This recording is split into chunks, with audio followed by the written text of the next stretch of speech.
नमस्कार, मैं हूं पवन त्यागी। महाराष्ट्र की राजनीति में बड़ी खबर है और बड़ी खबर यह आ रही है कि अब किसी भी दिन अनिल देशमुख गिरफ्तार हो सकते हैं, जो कि गृह मंत्री थे महाराष्ट्र के। उन्होंने ईडी के 5 सम्मन मिलने के बावजूद भी ईडी के दफ्तर में आकर कोई जानकारी नहीं दी थी, लेकिन अब जब वो ईडी के सामने प्रस्तुत हुए हैं तो ये प्रस्तुति उनकी गवाह की गिरफ्तारी के बाद हुई है। लेकिन इसमें मामला यह है कि अब यह हाई प्रोफाइल मामला हो गया है, तो इसमें जॉइंट डायरेक्टर स्तर के अधिकारी ने जाकर वहां डेरा डाला है और इसमें ईडी के जॉइंट डायरेक्टर सत्यव्रत महाराष्ट्र पहुंच चुके हैं, मुंबई पहुंच चुके हैं और उन्होंने 8 घंटे तक इस अनिल देशमुख से पूछताछ की है और एक लंबी फहरिस्त प्रश्नों की है, जिसमें संभावित प्रश्न ये हैं कि ये जो 100 करोड़ उगाही का मामला है, इसके तार किस किस से जुड़े हैं, किस किस को इसमें से हिस्सा मिला है, कहां कहां ये पैसे बटे, क्योंकि 100 करोड़ खाली एक आदमी जो केवल गृह मंत्री है वो ही हजम कर जाए, ये समझ से परे है। तो ये भी संभावना जताई जा रही है कि क्या इसमें से पैसा एनसीबी के हेड शरद पवार को पहुंचा, क्या इसका कोई हिस्सा मुख्यमंत्री उद्धव ठाकरे को मिला, क्या इसमें से कुछ हिस्सा पुलिस कर्मियों ने भी अपने पास रखा।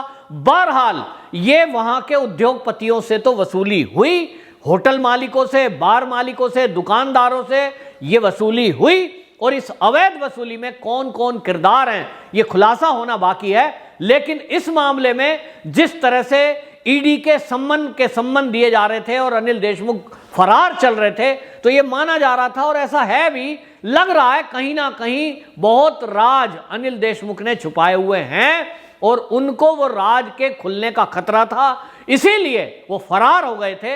एक विधायक, एक पूर्व मंत्री, और आप देखिए कि वो फरार हो जाता है। ये पूरी सरकार और पूरी महाराष्ट्र की पुलिस के लिए शर्मनाक था कि एक फरार आदमी को आप खोज के नहीं ला पा रहे हो, जिसके ऊपर करोड़ों रुपए की वसूली का आरोप है।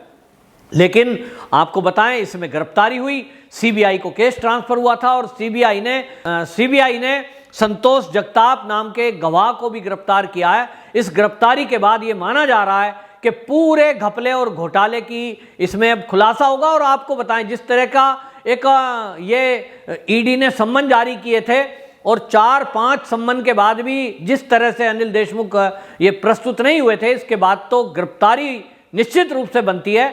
जिस पर सवाल आपको बताएं, किरीट सोमैया भाजपा के सीनियर लीडर हैं, उन्होंने भी उठाया है और उन्होंने कहा कि अब गिरफ्तारी किसी भी पल हो सकती है और निश्चित रूप से ये पता लगेगा कि इसमें से जो उगाही होती थी वो शरद पवार को पैसे जाते थे, कितने जाते थे, इस 100 करोड़ में उद्धव ठाकरे को कितने पैसे जाते थे।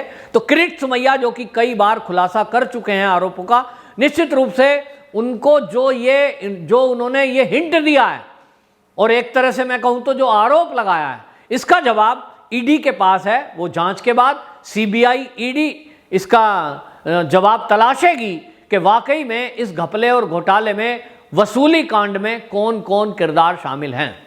ईडी अनिल देशमुख को ढूंढ रही थी क्योंकि 100 करोड़ उगाही का जो मामला है उसको लेकर जो मुंबई के पूर्व कमिश्नर है परमवीर, उन्होंने एप्लीकेशन दी थी और उन्होंने आरोप लगाया था कि हफ्ता वसूली में पुलिस वालों को लगाया जाता है और जो गृह मंत्री थे तत्कालीन अनिल देशमुख, वो 100 करोड़ रुपए उनको देने पड़ते हैं। इसकी जांच के लिए उन्होंने आग्रह किया था और जांच के लिए आपको बताएं, ईडी ने इनको जब नोटिस दिए तो अनिल देशमुख उस जांच में शामिल नहीं हुए। एक के बाद एक 5 इनको नोटिस दिए गए, लेकिन ये शामिल जांच में नहीं हुए। तब ये केस सीबीआई को ट्रांसफर हुआ क्योंकि जरूरत ये पड़ रही थी कि आखिरकार ये अनिल देशमुख गायब कहां हुए।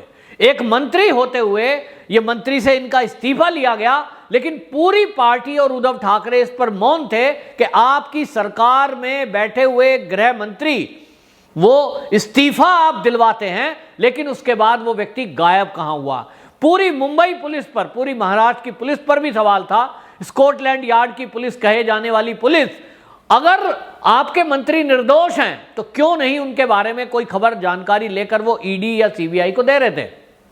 लेकिन सीबीआई को केस ट्रांसफर हुआ क्योंकि मामला जुड़ रहा था, ये हाई प्रोफाइल मामला था और इसके तार जुड़ते दिखाई दे रहे हैं मुख्यमंत्री उद्धव ठाकरे से, शरद पवार से और इसीलिए आपको याद होगा कि शरद पवार दिल्ली में आकर अमित शाह जी से मिलते हैं, नरेंद्र मोदी जी से मिलते हैं और उसके बाद एक बयान देते हैं और ये कहते हैं कि केंद्र सरकार संवैधानिक संस्थाओं का दुरुपयोग कर रही है। उस समय लग रहा था कि शरद पवार जी ने बयान क्यों दिया है, लेकिन आज ये पता लग रहा है कि जिस तरह के खुलासे हो रहे हैं जरूर कहीं ना कहीं तार जुड़ते हुए शरद पवार और उद्धव ठाकरे तक दिखते हैं। क्योंकि इस मामले में आपको बताएं, जैसे ही ईडी दफ्तर में अनिल देशमुख पहुंचे तो किरीट सोमैया ने एक ट्वीट किया, अपना एक वीडियो, और उन्होंने कहा कि अब ये पता लगेगा कि अनिल देशमुख जो 100 करोड़ रुपए पुलिस वालों से उगाही करवा रहे थे उनमें से कितने पैसे शरद पवार को जाते थे, कितने पैसे मुख्यमंत्री को जाते थे। अब ये खुलकर उन्होंने नाम लिया किरीट सोमैया ने और एक तरह से कहें आरोप लगाया। लेकिन कोई लोग अगर ये सोच रहे हो कि ये जो अनिल देशमुख है ये बड़े सज्जन बन गए, इनका एक अंदर से एक हृदय परिवर्तन हो गया, ये ईडी के सामने पेश हो गए, तो आप गलत फहमी में हैं। असल में असली खेल शुरू हुआ तब कि जब ईडी ने एक के बाद एक सम्मन जारी किए अनिल देशमुख के खिलाफ और अनिल देशमुख फरार हो गए, ढूंढने से नहीं मिल रहे थे। उसके बाद केस सीबीआई को ट्रांसफर होता है और सीबीआई ने इस मामले में एक गवाह को गिरफ्तार किया जिसका नाम संतोष जगताप था। जैसे ही संतोष जगताप गिरफ्तार हुआ उसके अगले ही दिन अनिल देशमुख प्रस्तुत हो गए। क्यों? क्योंकि अब उनको लगा कि वो जो गवाह है वो तो सारे राज खोल देगा। गवाह बताएगा हाँ मेरी जानकारी में है कितने पैसे कहां कहां गए। और आपको एक और बताऊं, आप टाइमिंग देखिए। ये टाइमिंग ये है कि संजय निरुपम जो है कांग्रेस के लीडर, वो एक खुलासा कर रहे हैं। और उन्होंने क्या खुलासा किया? उन्होंने कहा कि ये जो परमवीर है जिसने 100 करोड़ उगाही का आरोप लगाया है, जिसके ऊपर अब आरोप उल्टा लगा हुआ है, पुलिस के ही एक कर्मी ने उनके ऊपर आरोप लगाया है ब्लैकमेल करने का, वसूली करने का, वो बेल्जियम में भाग गए हैं। और बेल्जियम में जाने में किसने मदद की है वो क्वेश्चन मार्क लगा रहे हैं।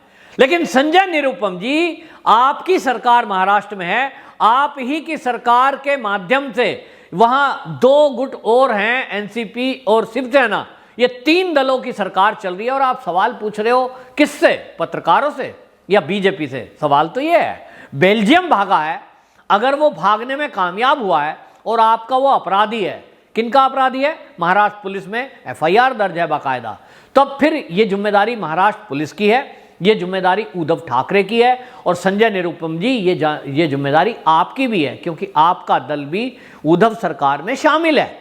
तो सत्ता में आप बैठे हो और जवाब कोई और देगा, ये कैसे होगा? आप बताइए संजय निरुपम जी कि कहीं ना कहीं आपकी तो कोई मिलीभगत नहीं है, आप मतलब कांग्रेस के कहीं कांग्रेसियों ने तो मिलकर नहीं भगा दिया है। मुझे तो ये भी शक है कि कहीं ऐसा तो नहीं है कि ये जो पूर्व कमिश्नर परमवीर है, कहीं उनको भी कहीं छत से गिरा ना दिया हो, कहीं आत्महत्या कर दिखा दें या हत्या कर दी गई हो। कोई भी साजिश हो सकती है। आज की डेट में लोग कह रहे हैं कि जिस तरह का मुंबई और महाराष्ट्र में कांड होते हैं, जो खुलासे करने वाले जब कहीं मोड़ पे बात पहुंचती है तो लोगों का मर्डर हो जाता है। हमने देखा सचिन वजह जिस केस में बंद है वहां क्या हो रहा था। एंटीलिया मामले में जिलेटिन की छड़ें पकड़ी जाती हैं और जिससे गाड़ी मंगाई गई, जिससे जिलेटिन की छड़ें मंगाई गई, उस उद्योगपति को तो ये पता ही नहीं था कि ये गाड़ी यहां पार्क क्यों करनी है। उसके परिवार वालों ने बताया कि सचिन वजह ने अपने पद का रोप दिया और उनको कहा ठीक है भाई ये गाड़ी है, मैं नाम ट्रांसफर नहीं करा रहा हूं लेकिन मेरे पास ही रहेगी। और ये अवैध रूप से गाड़ी ले ली और उसको कहा ठीक है आज तू गाड़ी मेंटेनेंस करके ठीक करके और फला जगह लाके खड़ी कर देना। उस आदमी ने खड़ी कर दी, जिलेटिन की छड़ें लाया होगा, क्या किया होगा, लेकिन उस आदमी का कुछ दिन बाद मर्डर हो जाता है, जिसका नाम मनसुख हिरेन। वो एक व्यापारी है। उसका क्या दोष था? उसका केवल इतना दोष था कि सचिन वजह के द्वारा जो स्क्रिप्ट लिखी गई थी मुकेश अंबानी को डराने की, उसकी जानकारी कहीं ना कहीं एक जो चेन है उस चेन में एक कड़ी था मनसुख हिरेन, और इसीलिए उसकी हत्या कर दी गई। ये तो अलग है कि डेड बॉडी पानी में बहकर समुद्र में और बाहर आ गई किनारे पे तो देख ली गई, वरना एफआईआर गुमशुदगी की दर्ज होती जैसा परिवार वालों ने करी थी और आज तक पता ही नहीं लगता। कहते भाई भाग गया, बेल्जियम भाग गया, वो भी ऐसा ही कहा जाता। तो शक है महाराष्ट्र के लोगों को शक है कि जिस तरह का वसूली कांड महाराष्ट्र सरकार में चल रहा है, कोई ना कोई घपले घोटाले चल रहे हैं। कभी पुलिस कमिश्नर आरोप कहीं लगाता है, कभी पुलिस कमिश्नर पर आरोप लगता है। वंदे मातरम।